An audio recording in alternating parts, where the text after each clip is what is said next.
جدعنه يعني السيده. انا بقى في السيده زينب، في اقدم محل فطير في مصر، اولاد الحسين. محل بقاله 100 سنه بيعمل فطير مشلتت بالسمن البلدي وفطير شرقي. تخيلوا الفطير عنده شكله ايه. تعالوا نشوف اولاد الحسين بيقول ايه، يلا بينا. اولاد الحسيني، انتوا متخيلين يا جماعه احنا ما كناش بناكل فطير قبل كده؟ الريحه والشكل والطعم حاجه خرافيه. استاذ محمود بجد يعني انا مش عارفه اقول لك ايه.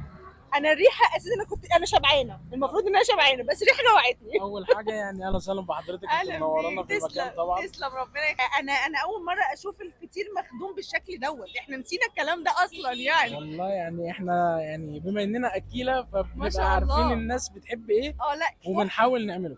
دي ايه بقى يا استاذ محمود؟ معلش قول. دي الفطيره الكلاسيك بتاعتنا. الكلاسيك. بصوا يا جماعه، تعالوا بقى كده، تعالوا بصوا المنظر، بصوا كميه الحشو اللي جواها، بصوا شكل، بصوا الجمال. ايه ده ايه ده يعني يا جماعه؟ مش والله زي ما قلت لكم مش معموله لينا مخصوص. كل اللي نازل على الترابيزات بالشكل دوت يا استاذ محمود. ودي البيتزا الشرقي. البيتزا الشرقي هي نفس الفطيره الكلاسيك دي بس طبعا بيكون عليها حشو زياده من على الوش. تعالوا نشوف بقى كده الفطيره الشرقي. بيتزا شرقي ميكس لحوم. بصوا دي محشيه من جوه ومن بره، يعني حاجه كده هي ملهاش حل. فيها من جوه سجق وبسطرمه، اه ومن بره بيض وطماطم وجبنه رومي وزيتون معاهم سوسيس. انا مش بهله يعني. ممكن ادوق بقى يعني عشان انا خلاص مش قادره اقاوم. تعالوا ندوق بقى.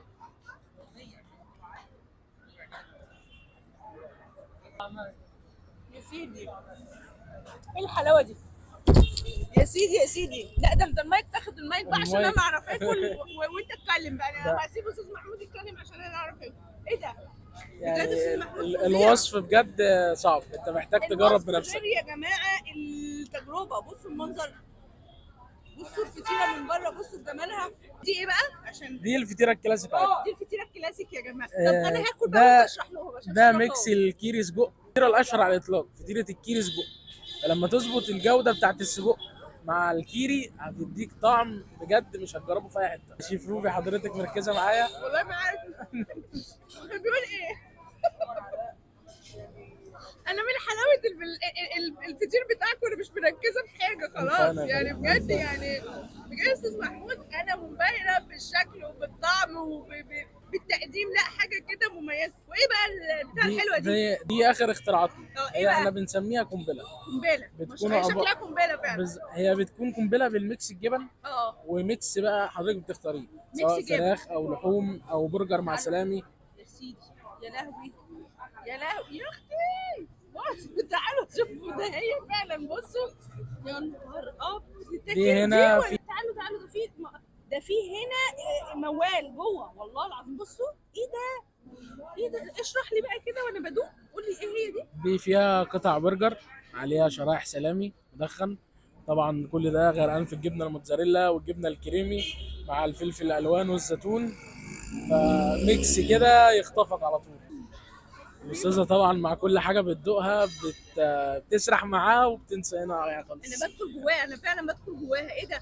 لا والجبنه الكيري مودياها في حته تانية خالص. ايه ده؟ ايه العظمه دي؟ بجد يعني حاجه كده ملهاش حل. يا جماعه انتوا لازم تيجوا، اولاد الحسين بيعمل عظمه فعلا، بيعمل حاجه خطيره. عندك ايه بقى تاني ما قلناهوش؟ فاضل كده الفطير المشلتت الفلاحي. الفطير بقى، الفطير المشلتت اللي معمول بالسمنه البلدي بجد يعني هيحسسك ان انت قاعد في وسط الزرع وانت قاعد بتاكل. اوه ماي جاد. بصوا يا جماعه المنظر. ايه ده بينزل المصحف. ايه ده؟ بصوا جمال. يا لهوي رهيبه. بصوا يا جماعه، بصوا التوريقه بتاعته، السمنه البلدي، الغرقان بالسمنه البلدي. بصوا بقى، تعالوا بقى ايه، ناخد حته قشطه صغيره مع الفطيره مع حبه عسل وسكر كده يعني ايه. بصوا بقى الجمال.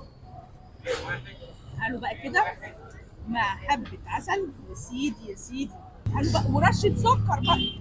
رشه سكر بقى مش هتحلى بقى الا برشه السكر. بصوا بقى، ايوه كده ايوه كده. تعالى لي بقى ونلف بقى. لف يا معلم وكل. ده سكالانس الاحلام ده. يا لهوي ده انا بص انا كده خلاص بقى كده انا وصلت يا جماعه، وصلت الجنه والله. طبعا الشيف روبي دلوقتي في حته تانية خالص. هو ده الاستمتاع يا جماعه.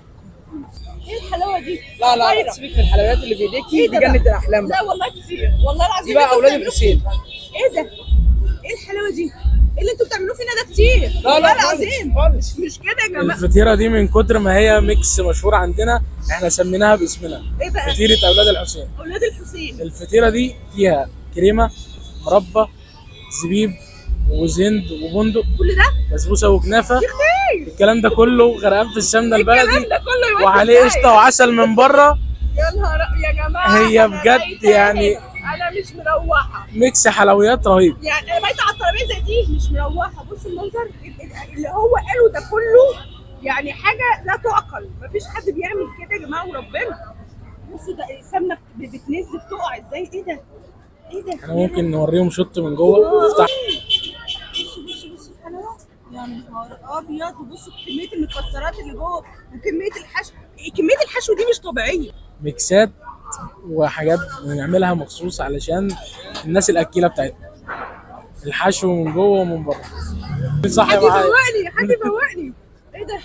لا لا لا رهيبه. استنى يا جماعه والله العظيم المحل الوحيد اللي مش قادره اتكلم، اللي هو مش يعني عايزه استاذ محمود يكمل وانا قاعده اتوغل فيها. مش كمل يا استاذ محمود، كمل. انا معاك انا معاك. محتاج تحس بالانبساط والسعاده كلها في الفطيره دي. يا جماعه استاذ محمود بيقول هتحسوا بالانبساط والسعاده.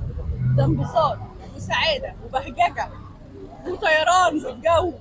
الفطيره دي عالميه. عايزه انهي الفيديو عشان اكمل، مش قادره. انت يعني هي ميكس بين الاثنين، ان انت مش قادر تتوقف ومش قادر تاكل. يعني حاجه كده غريبه انا مش فاهماها، بس هي رهيبه بجد يا استاذ محمود. انا استمتعت بالاكل بشكل والله رهيب. يا شيف روبي حضرتك كنت منورانا، ربنا واتمنى يخليك. فعلا التجربه تكون ده عجبتك. تجربه رهيبه و- وجميله جدا. احلى تجربه فطير شرقي وفطير حلو وفطير مشلتت كلتها في حياتي. اولاد الحسين نمبر 1 في مصر كلها. انا حاسه ان هو هيبقى في العالم العربي كله. يا رب يا رب. اولاد الحسين بجد يا جماعه حاجه اختراع، لازم تجربوه. والشعار بتاعنا اولاد الحسين اصل البيتزا أصل الشرقي في البيتزا مصر. الشرقي في مصر.